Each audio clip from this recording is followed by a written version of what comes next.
ទីគោរពតាអោបដែលចូលសិនជ័យបារមីកំពុងស្បីរបស់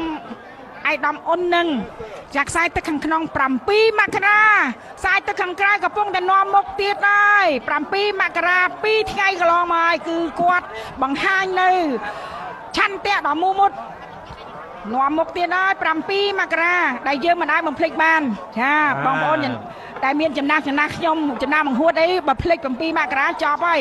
មិនអាចបំភ្លេចបានទេព្រោះជាជីវិតទី2សម្រាប់ខ្ញុំតាមហើយខ្សែទឹកខាងក្នុងតាអោបដែលចូលសិនជ័យបារមីកំពុងស្បែករបស់អីដាមអ៊ុននឹងតាមតែអត់ទាន់ទេតែទោះជាយ៉ាងណាក៏ដោយសម្រាប់គូទី118នេះគឺទូក7មករារបស់រាជធានីភ្នំពេញគឺស្ថិតនៅក្នុងខណ្ឌ Hey there. Subscribe to my channel. And also press this bell icon.